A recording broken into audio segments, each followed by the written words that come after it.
Então vamos lá, ó. Capítulo 25. Assistência a enfermos na casa espírita. O que a casa espírita pode oferecer para quem chega com alguma enfermidade?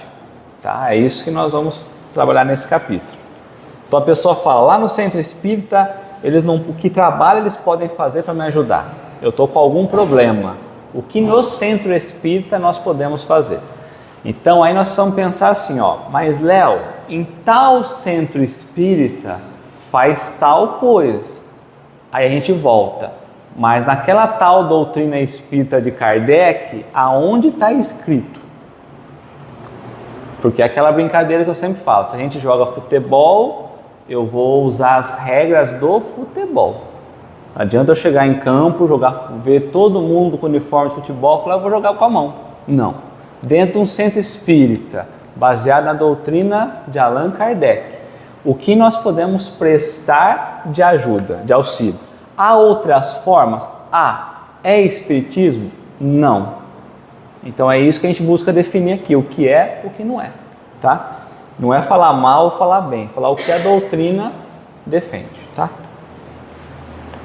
Que atendimento pode a casa espírita prestar aos enfermos físicos, tá?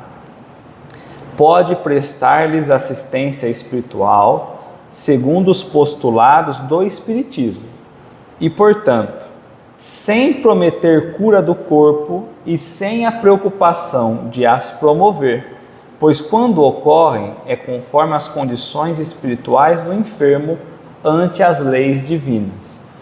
Antes, como chamava as sessões de cura? Sessão de cura. Todo mundo saía curado? Não. O que acontecia? O centro espírita mente. Se é uma sessão de cura, tem que curar. Então agora ela chama assistência aos enfermos. Porque o processo da cura está ligado à questão da pessoa. Então a pessoa saía falando mal da doutrina espírita. Quantas não foram curadas por merecimento? Não teve merecimento, não foi curado. De quem foi a culpa? Do centro. E não era. Então mudou-se isso, né? Então a gente não busca mais falar que faz sessão de cura, tá? Faz de assistência aos enfermos. Com o objetivo de aliviar o sofrimento e principalmente de auxiliar na elevação espiritual dos assistidos.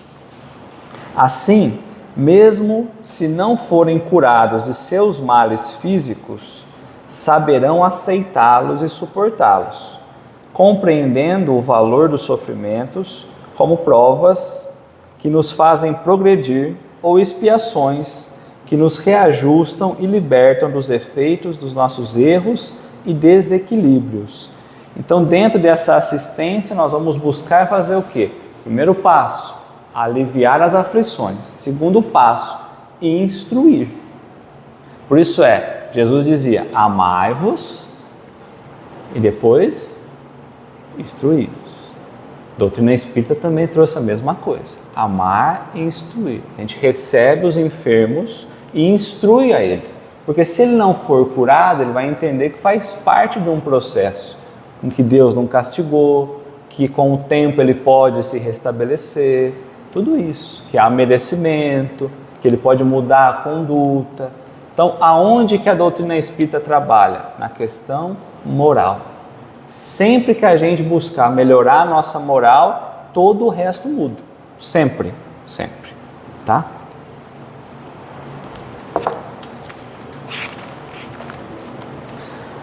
A assistência espiritual a enfermos na casa espírita abrange. Então aqui nós vamos ver quanto de tratamento nós podemos, ou de atendimento nós podemos oferecer para quem vem procurar. A assistência espiritual a enfermos na casa espírita abrange entrevistas individuais de ajuda, a fim de se conhecer o caso e dar os primeiros esclarecimentos, visando a consolar, aliviar e fortalecer a fé, na fé. Então, esses aqui são os atendimentos que nós fazemos de quarta e domingo. Então, as pessoas vêm até nós, a primeira entrevista ali, a primeira conversa, o atendimento fraterno. para a gente entender qual é o caso, para entender o que nós podemos indicar, para pegar às vezes o nome, trazer para os livros. É esse primeiro passo. Então a gente recebe, instrui um pouco, leva a fortalecimento da fé, da confiança, a pessoa sai acolhida, tá? Fizemos a primeira entrevista, nós podemos encaminhar para outros lugares, que é o que coloca agora. Ó. A fluidoterapia, a fim de receber passes, vibrações, preces e aprender a também orar, ele mesmo por si e por outras pessoas. Então nós pensamos primeiro assim, ó, o passe que nós conhecemos. Mas muitas vezes a gente vai ensinar a pessoa a orar. A pessoa chega aqui, a pessoa não sabe orar. Ela acha ainda que ela fala, eu pego o terço e eu vou rezando o terço. Tem pessoa que não segue o catolicismo, não pega nem o terço, eu não sei nem orar. Então tem gente que a gente tem que ensinar a orar. Por nós e pelo outro. Porque às vezes ela chega assim, eu sou necessitado. E aí você fala para ela, mas você precisa dar também ao outro. Às vezes em casa ela se sente perseguida, né, numa situação difícil. Aí você tem que ensinar que ela tem que orar pela pessoa difícil.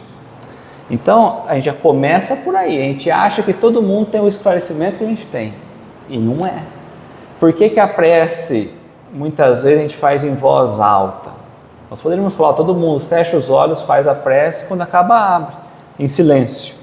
Por que em voz alta? Porque a gente vai aprendendo, a gente vai ouvindo, vai criando aquela sintonia, né? Então, nesse caso aqui, na fluidoterapia, nós temos isso também, tá? Reuniões mediúnicas de assistência a enfermos, quando especialmente necessário. As reuniões que nós pegamos os nomes, pegamos os endereços, levamos para a desobsessão, levamos para ter o equilíbrio espiritual novamente, no exemplo que a Claudinha lembrou, né, naquele caso, tá? Reuniões de estudo doutrinário, visando a edificação da fé, a reforma íntima, a resignação e a esperança, e ao despertamento para o amor e o serviço ao próximo. Então nós temos hoje em especial, de terça-feira, nós temos o estudo do Evangelho. O estudo do Evangelho é onde nós direcionamos essas pessoas que querem iniciar os estudos. Como sistematizado começa só agora em fevereiro, então a gente indica agora que a pessoa entre no Evangelho, que é de terça-feira. Ela vai começando a ganhar um pouquinho de entendimento, ela começa a se conhecer, porque a gente acha que o estudo é um negócio intelectual, e o estudo não é um processo, lógico que ele pede de intelecto, mas o estudo é para nós nos conhecermos. Nós estamos falando de reunião mediúnica. Às vezes a gente fala assim, mas eu nunca imaginei que era assim. Então eu estou conhecendo o que eu não sei e me preparando. Mas quando as pessoas chegam na casa com essas enfermidades morais, nós precisamos fazer a pessoa despertar dos males que ela tem dentro dela, que nós temos ainda. E aí ela vai entender que às vezes o problema é ela e não o outro. Então aquele que era meu inimigo, na verdade ele era meu inimigo porque eu não aceito o que ele faz. Mas ele só faz porque ele também não conhece. Então a pessoa começa a despertar para a vida de uma forma diferente. Então no sábado teve uma pessoa que fez esse processo. Sábado ela falou para mim assim, olha, eu nunca imaginei que eu não me conhecia em nada. Depois de um ano e meio mais ou menos, né? Depois de um ano e meio, tudo que eu imaginava, eu mudei a maneira de ver. E eu entendi que eu sou o meu problema. Então eu tenho que me trabalhar para não as pessoas. A perspectiva minha era, o outro precisa me dar tudo. Hoje eu entendo que é o contrário. Então, quer dizer, quando a gente ouve isso, a gente fica feliz, porque esse é o caminho, né? Então, uma pessoa que chegou numa situação danada também. Outra coisa que nós fazemos, nós orientamos o que a pessoa pode fazer em casa. Então nem sempre ela pode vir, quando ela não pode vir, o que ela pode fazer em casa. Leituras doutrinárias, meditação e oração, a fim de se renovar o seu campo mental. Então nós já falamos tempo atrás da importância de uma leitura breve todo dia. Às vezes a gente dá uma desligadinha, pensar um pouquinho mais em Deus, né? fazer as nossas orações, oração curta, não é oração longa, para a gente poder renovar o nosso campo mental e espiritual. O Evangelho no lar, ela coloca aqui se possível, a fim de melhorar o ambiente doméstico. Por que se possível? Porque muitas pessoas que vêm até a casa não são espíritas, são evangélicos. E como você vai chegar em casa e fazer o Evangelho no lar? Então, às vezes não dá. Às vezes a mulher vem escondido. Nós temos um caso aqui de mulher que vem escondido do marido. Tem filho que vem escondido de pai e mãe. Então são situações complicadas. Então como que a gente pode orientar? Faz o Evangelho, faz no teu quarto. Tudo bem, eu posso fazer, mas é escondido, né? Não pode, né? Então, se possível. Recomendação da terapia ocupacional para evitar as horas vazias e canalizar as energias e a criatividade. Então, quando nós estamos com a mente vazia, oficina nós já sabemos, né? Então, muitas vezes a pessoa ou aposenta muito cedo, ou às vezes ela vem de uma condição que cuidava do lar, cuidava dos filhos, depois cuidava dos netos, e aí todo mundo cresce, e aí a vida vai passando, perdeu o sentido, e a gente fala, olha, vamos encontrar sentido em algum outro lugar. Vamos fazer alguma ação no bem, vamos encontrar para algum trabalho, né? É esse o lugar que ela coloca aqui, né? As terapias ocupacionais. Essa assistência espiritual deve ser feita com as providências acima citadas funcionando como um todo, para que o enfermo não venha a se tornar dependente de passe ou vítima de misticismo pela desinformação. Aqui é um ponto importante, ó. Por quê? Porque nós vamos buscar assistência espiritual e a primeira assistência espiritual sempre é o passe. E aí o passe vira uma coisa automática e tem gente que vem aqui há 50 anos e aos 50 anos ele toma passe. E aí eu não sei se eu fico feliz porque ele toma passe e vai embora bem ou se ele não entendeu que não está resolvendo nada. Então o passe ele é uma ajuda, mas não é uma ajuda eterna.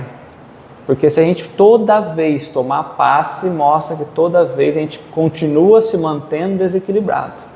Então, lógico, a gente vem, toma passe, se reequilibra.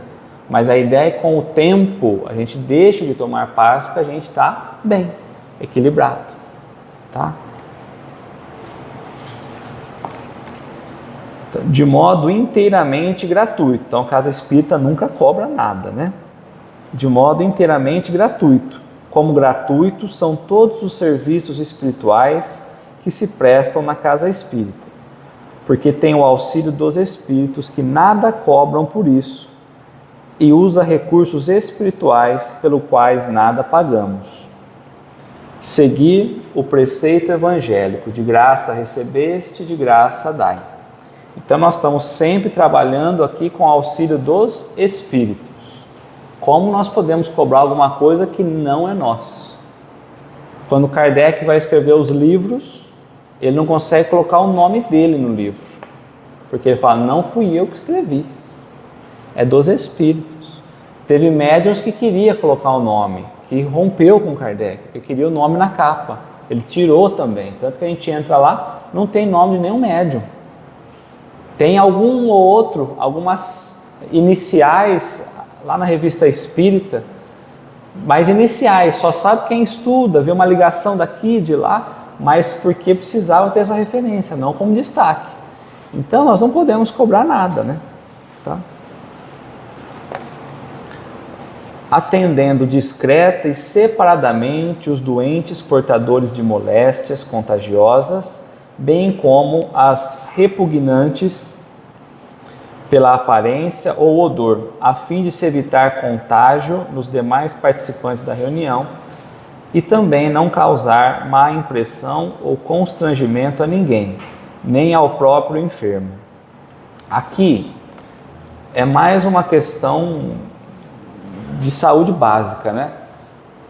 Talvez vocês nunca viram. Aqui no centro, aqui, nós tivemos só uma vez, que eu lembro. Lá embaixo, nós tivemos algumas vezes.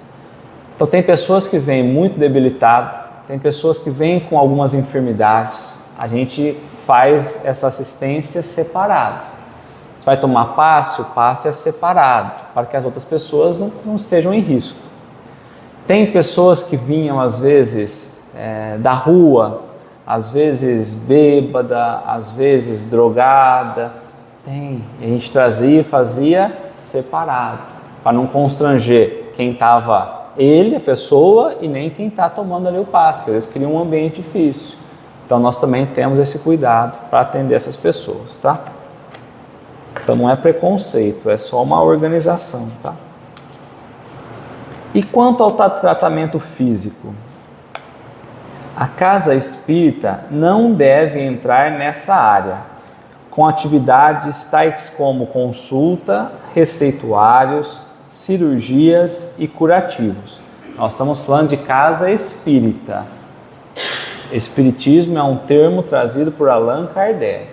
Então, mas em tal local faz tratamento, faz cirurgia espiritual. Mas lá é um templo espiritualista. Dentro de uma casa espírita, nós não vamos encontrar essas questões, tá? No passado, aqui no Luz tinha receituário, atendia, fazia, dava receita, tinha as formulazinhas e tudo mais, né? Mas isso muito tempo atrás, né? Não deve agir assim, porque o objetivo básico do Espiritismo não é a cura física, mas sim o progresso moral da humanidade. Ele faz referência ao Livro dos Médiuns. Se a gente levar o Espiritismo atrelado junto com a medicina, nós vamos ter alguém olhando a parte física e alguém olhando a parte moral e espiritual, se combinando, tá? As leis do país proíbem curar sem habilitação profissional, crime de curandeirismo, como se vê no artigo 284 do Código Penal, e devemos atender ao que Jesus recomendou: dai a César o que é de César, cada um o que cabe a cada um. Se nós lembrarmos no passado, o Arigó fazia curas físicas. Ele foi preso por esse mesmo motivo, porque por questões de cura, somente a área médica habilitada poderia fazer, né? Tá? Exceções: ambulatório ou hospital espírita legalmente constituído, sob a orientação médica adequada e profissionais habilitados. Um centro espírita quer abrir um ambulatório, quer abrir qualquer coisa, né? Ele pode abrir. Não vai ser dentro de uma atividade normal do centro. Se nós buscarmos em alguns lugares, tem casas psiquiátricas tocadas por centros espíritas. Em Americana, eu costumo ir numa casa lá, o centro nasceu dentro de um hospital psiquiátrico. Foi construído por espíritas na época, e aí falou, separa uma sala para o centro. E aí, com o passar do tempo, a vigilância e tudo mais pediu para que se isolasse, se não tivesse também mais essa ligação. Mas se o centro espírita quiser ter um ambulatório, alguma coisa assim, pode, desde que tenha todos os profissionais da área da saúde legalizados, né? Sim. A parte no caso da Arigó, que você falou,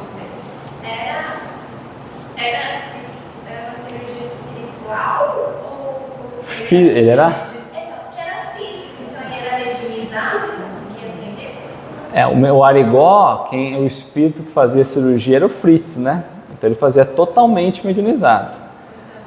Mas o Arigó é um negócio, era curas físicas, mas era uma coisa assim, ele pegava um canivete, não sei se vocês assistiram, tem um filme que chama Predestinado, né? Ele enfiava um canivete dentro do olho, fazia cirurgia, não saía sangue, e fazia a cura, né? Então ali, a gente entende o seguinte, que há momentos da humanidade que espíritos são colocados para chamar a atenção da gente para a questão extrafísica, né? O Chico é um caso desse, o Arigó é outro caso desse, e há tantos outros espíritos nesse sentido também. Mas ali era o processo de cura, ele era um médium de cura física mesmo ali, né? É muito diferente, né? É assustador se a gente for ver, né? Aí eu fico, gente, era espiritual, físico. Ele foi preso porque ele fazia as curas. Aí na cadeia fazia a fila para ele fazer lá na cadeia. Então ele fez na cadeia também, entendeu?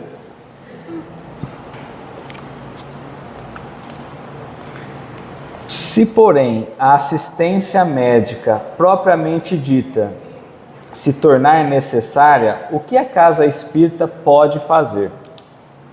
Pessoas que têm condições financeiras. Então é um caso que precisa da área médica. A pessoa tem condição financeira? Aconselhar a consulta a médicos de sua preferência, evitando indicar nomes de médicos para não haver nenhuma implicação ou responsabilidade do centro no atendimento e eventuais resultados que nem se levantar suspeitas injustas de algum acordo do centro com os profissionais médicos. A pessoa fala, você tem algum médico para indicar? Não. A pessoa chega e fala, olha, isso é questão física, você precisa ir no médico, não é só questão espiritual. Tudo bem, você vai vir aqui, você vai melhorar, mas a questão física você precisa cuidar. Aí a pessoa fala, mas você tem uma indicação? Não tem. Porque a partir da hora que o centro indica, ele é responsável por tudo isso. Da mesma forma que às vezes remédio também. Né? Então você fala, estou com uma dorzinha aqui, toma tal remédio. Às vezes a gente vai na boa, né? No bom coração, depois a gente se enrola, né? Tá? E quando os enfermos não tiverem condições, encaminhá-los a médicos caridosos que aceitem atendê-los gratuitamente, ou manter com profissionais habilitados, voluntários ou não, serviços gratuitos de consultório médico, enfermagem e farmácia. Então, se nós lembrarmos Bezerra de Menezes, quantos casos ele atendeu de forma gratuita? Hoje há também médicos que atendem. Às vezes a gente recebe a pessoa e fala, olha, se precisar de algum atendimento para alguém assim, quando tinha as crianças era maior ainda, né, essa oferta, né? Mas a gente recebe médicos que falam, se precisar de alguma coisa, pode indicar para a gente lá, que a gente não cobra nada, ou faz mais barato, tá? No passado, às vezes, o centro pagava essas consultas. Só que aí fica o quê? O centro pagou, vinculou com o centro de novo. Então, a gente tem que tomar esse cuidado, tá?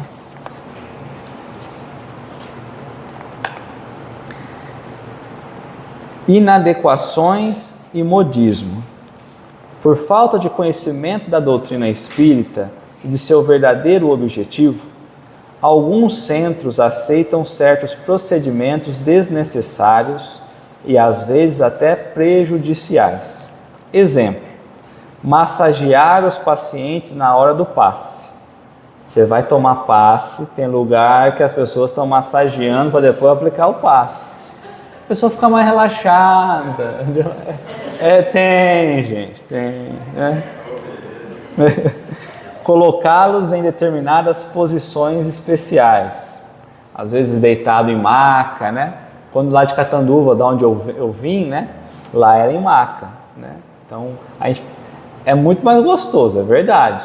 Mas a gente pergunta, né? Será que quem está deitado recebe mais fluidos do que quem está sentado? Não, né? Não tem... Fazer uso de roupas de cores especiais. A cor da roupa não vai mudar nada, né? Tá? É tanto que a gente pega assim, um médico. O médico é branco. Mas se ele tiver de roupa preta, ele pode fazer uma cirurgia? Pode. É porque já é um procedimento, por higiene, por isso, por aquilo. Agora, a gente tem uma ideia de que se tiver com roupa branca no centro espírita, tem maior pureza. E a roupa é um vestimento externo, né? Tá? Empregar terapias alternativas ou práticas exóticas trazidas de outras correntes de pensamento, como pirâmides.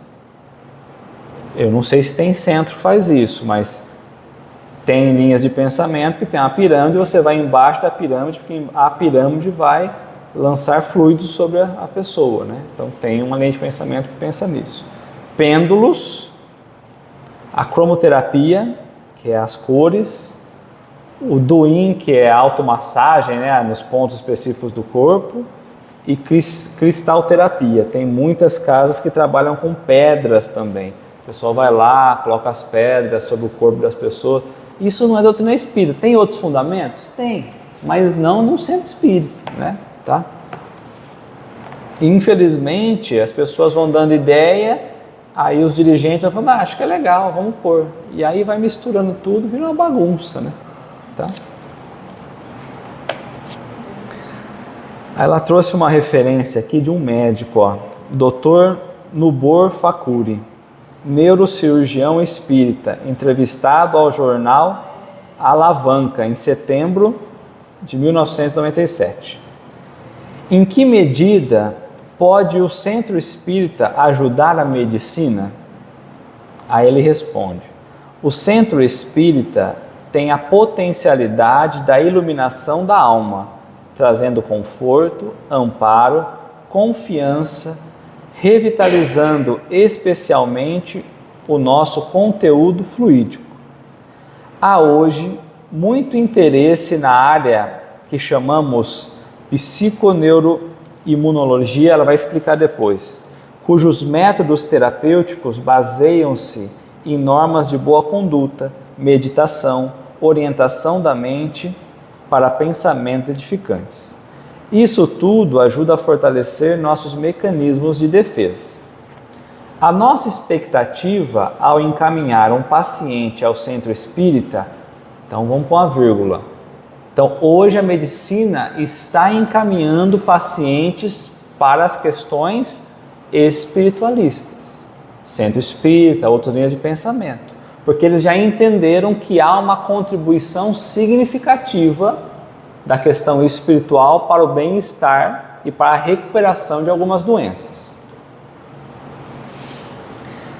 É que lá, no centro, ele recebe informações de conteúdos doutrinários espíritas, o que por si só é enriquecedor da nossa compreensão e evolução espiritual. Pode ocorrer de se dar um socorro médico, oferecer um remédio, mas não se pode sistematizar o atendimento médico. Isso distorce por completo a sua finalidade. Vamos fazer só um parênteses aqui. Hoje, quando nós vamos olhar dentro dos cursos de medicina ou de cursos voltados à saúde, eles já estão incluindo no currículo a questão da espiritualidade. Muito pouco. Se eu não me engano, é 25% ou 30% de todo o currículo das faculdades que já traz a matéria espiritualidade. Mas eles já entenderam a necessidade da área médica, principalmente, de incorporar isso, que é o que ela vai explicar agora.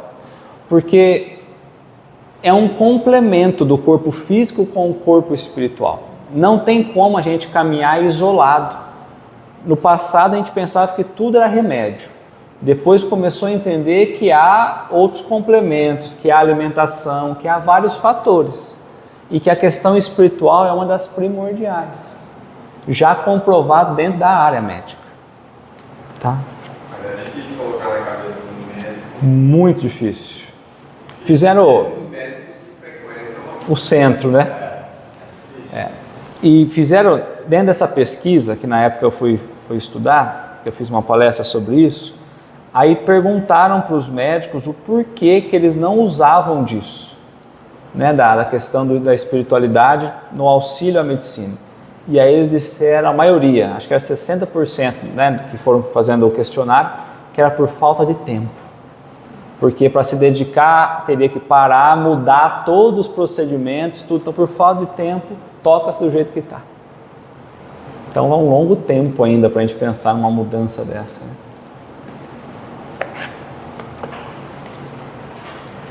Mas dentro que nós vamos entrar agora, a gente percebe que há um movimento muito grande. Ó.